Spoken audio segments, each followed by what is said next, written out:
Ayo dimulai dari Kak Fit yang saya ada motor. Dimulai dari Kak Fit yang paling jauh yang ada di Bandung.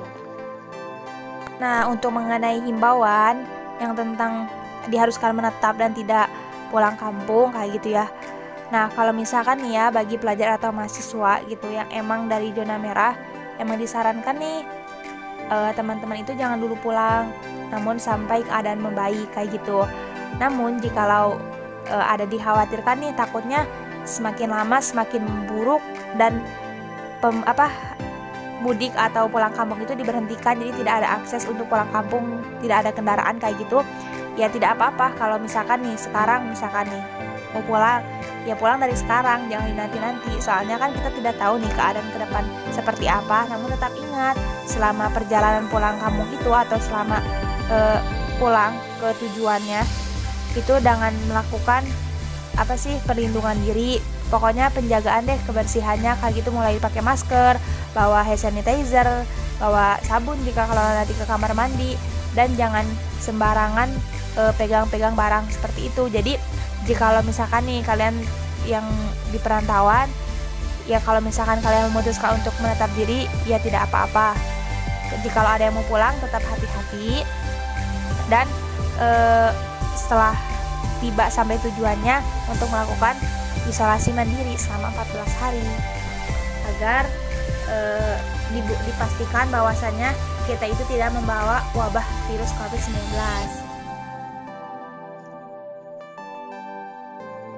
Nah, setuju aku. Terus saya ada motor. Yuk lanjutkan. Nah, aku tim Kak Fit nih. Lanjutkan. Jadi intinya harus tetap safety walaupun pulang, dan karena udah terpaksa membeli tiket jadi harus, ya mau nggak mau harus pulang gitu ya. Kalau untuk Mas Hanji sendiri ini kan padahal deket nih, masa pulang kampung sih? Kan nggak mungkin beli tiket kan, naik motor sendiri gitu. Kenapa alasannya pulang? Padahal kan sebelumnya Malang emang udah red zone gitu.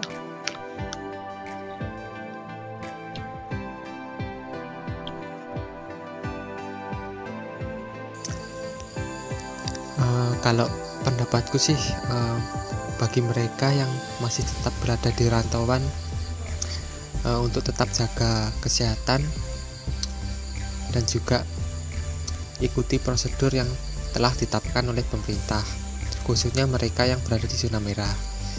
Jadi pemerintah mengeluarkan kebijakan seperti itu bukan mengucilkan kita ataupun merendahkan kita. Takutnya nanti saat kita pulang ke rumah itu kan kita gak tahu membawa virus atau enggak. Kelihatannya kita sehat, tapi kan kita gak tahu di dalam diri kita itu gimana kalau tidak ada medical check up secara keseluruhan. Jadi nanti takutnya saat mereka pulang kampung itu mereka menulari orang-orang yang ada di kampungnya. Jadi kan kasihan juga. Yang terpenting sih tetap sabar, tawakal, dan juga terus berusaha, dan jangan pernah menyerah karena badai pasti berlalu. Itu sih. Ya, harap sabar dan tabah ya. Oke, terus kalau untuk Kak T sendiri gimana? Buat yang lagi merantau di daerah red zone kayak yang bener-bener banyak banget yang terinfeksi, banyak banget yang udah positif, lebih baik jangan pulang dulu, please deh, demi menjaga keselamatan diri sendiri dan juga keselamatan keluarga di rumah. Mendingan tetap stay di situ, apalagi misalnya ini sebut merek ya di Jakarta, mendingan stay di sana dulu karena banyak banget kan yang udah terinfeksi. Demi keselamatan diri sendiri dan juga keluarga, mendingan stay aja dulu di sana Dengan untuk sekali aja ini nggak mudik untuk tahun ini, pas lebaran ini nggak mudik tahun kali ini aja, daripada nggak bakal ketemu di tahun-tahun berikutnya. Wah, berat ya. Tapi untuk biar virus ini nggak menyebar kemana-mana, kita juga bisa menjadi pembawa juga kan. Lebih baik stay aja di daerah masing-masing. Oh gitu. Jadi intinya tadi ada yang udah buru-buru karena udah beli tiket, terus yang kedua karena khawatir, apalagi anak cowok kan gak bisa masak sendiri, khawatir kalau di sana juga udah jarang yang jualan makanan, jadi lebih baik daripada tersiksa mending pulang. Dan kalau untuk Kak Teye itu menghimbau untuk teman-teman tetap stay di Malang gitu ya. Semoga aja kuat gitu ngejalan di Malang. Oke, terus lagi ya. Nah, kan pada per 3 April kan jumlah korban, jumlah ODP, PDP, bahkan korban jiwa itu kan semakin bertambah, apalagi bahkan berita kemarin atau hari ini tuh udah 2 dokter yang meninggal. Nah, harapan kalian untuk korban, kerabat dan keluarga yang ditinggalkan itu gimana? Bahkan yang paling miris itu yang mengalami COVID-19 itu kayak berasa aib gitu. Mereka ada yang kalau untuk keluarganya mereka dikucilkan, terus kalau udah yang sudah meninggal itu bahkan mereka tidak diperbolehkan untuk disemayamkan di wilayah masyarakat gitu. Menurut kalian tuh gimana? Mengenai yang penolakan pemakaman jenazah dikarenakan virus COVID-19 ini, mungkin kayak gitu ya, mungkin di suatu wilayah itu adanya ketakutan, adanya masih adanya virus di dalam tubuhnya atau mungkin di kain kafan atau yang lainnya. Namun para medis pun telah memastikan bahwasanya itu insya Allah sudah aman kayak gitu kan. Jadi ya mungkin kurangnya wawasan gak itu, atau kurangnya wawasan dan kurangnya pemberitahuan mungkin dari pemerintahan bahwasannya sebenarnya gitu udah insya Allah sudah benar-benar hilang virus tersebut kayak gitu. Jadi harapan kedepannya semoga gitu para di wilayah manapun jikalau ada orang yang meninggal dikarenakan virus ini bisa menerima untuk pemakamannya kayak gitu.